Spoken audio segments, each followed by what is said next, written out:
So, what if I told you there's a way to send a message that is physically, fundamentally impossible to hack? Today, we are diving headfirst into the absolutely mind-bending world of quantum cryptography and its promise of a truly unhackable future. I mean, really think about that for a second. We live in an age of constant data breaches, right? So, could we actually create a communication channel that's impossible to listen in on without getting caught? Is that even possible? Well, the wild part is, the answer seems to be yes. And it's all thanks to the wonderfully bizarre rules of quantum mechanics. The rules that basically say you can't even look at something without changing it. But as we're about to see, the journey from a perfect theory to something that works in the real world, well, it's packed with incredible challenges and some even more ingenious solutions. So why are we even talking about this? Why this sudden urgency for a whole new kind of security? Well, it's because the digital locks we use for everything, and I mean everything, from banking to national secrets, are about to become very, very easy to pick. Okay, think about your credit card info or pretty much any password you use. Right now, most of our online security, stuff like RSA, it works by creating these math problems that are just way too hard for today's computers to solve in any reasonable amount of time. But for a powerful quantum computer, those problems are a cakewalk. It's like us reading a children's book. And this isn't some distant sci-fi fantasy, it's a very real cybersecurity deadline that's coming up fast. So if quantum computers can shatter our math-based security, what's the plan? We have to turn to the quantum world itself for a new kind of defense. Let's dive into this radical approach called quantum key distribution, or QKD for short.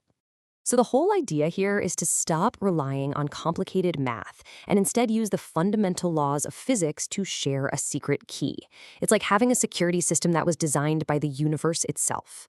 The whole thing is based on sending information that's been encoded onto single particles of light, which are called photons. And this right here, this is the secret sauce, the no cloning theorem. It's a fundamental, unbreakable rule of quantum physics. It basically means that if some eavesdropper tries to intercept and measure a photon to steal the key, they will inevitably mess it up.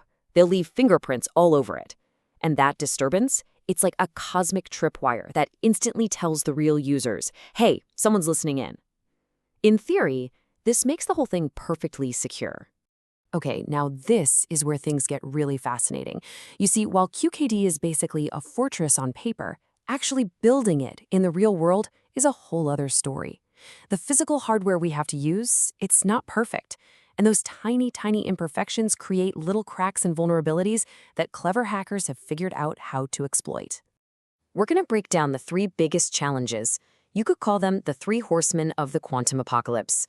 These are the major hurdles that engineers have to get over to make QKD work for real: the impersonator, the photon thief, and the simple, brutal reality of distance. First up, you've got the classic man-in-the-middle attack. See, QKD is amazing at creating a secret key, but it doesn't actually check who you're creating that key with. So an attacker, we'll call her Mallory, can just sit in between our two communicators, Alice and Bob. Mallory does a perfectly secure quantum key exchange with Alice pretending to be Bob. And then she does another one with Bob pretending to be Alice. Now Alice and Bob think they're talking securely to each other, but Mallory is in the middle, reading and even changing every single message. Next up, the photon thief. In a perfect world, our QKD device would send out one perfect little photon at a time. But in reality, our equipment's kind of like a leaky faucet. It sends out these weak pulses that, often contain a few extra photons. A smart attacker can just peel off one of those extra photons for themselves and let the rest of the pulse continue on totally undisturbed. They can then measure their stolen photon and learn a piece of the secret key, completely getting around the whole tripwire security feature. And finally, there's what I call the tyranny of distance. Quantum states are unbelievably fragile. They're like soap bubbles. So when you send these photons down hundreds of kilometers of fiber optic cable, they get lost, they get scattered. To put it in perspective, after just 200 kilometers, pretty much none of them make it through. And here's the kicker. You can't just use a normal signal booster like we do for the internet, because that would mean copying the photon, the very thing the no cloning theorem says is impossible.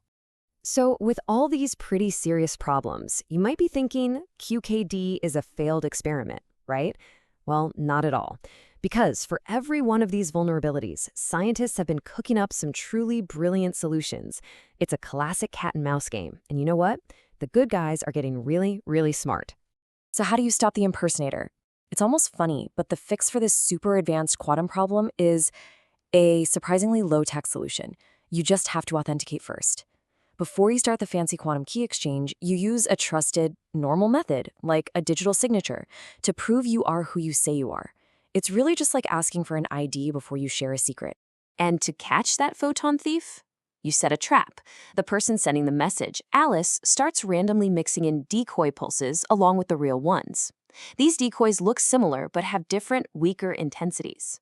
Now, an eavesdropper has absolutely no way of telling which pulses are real and which are just decoys. So if they try their splitting attack, their measurements will create obvious errors on those decoy pulses, which basically sets off an alarm. It is a beautifully elegant solution to a very tricky problem.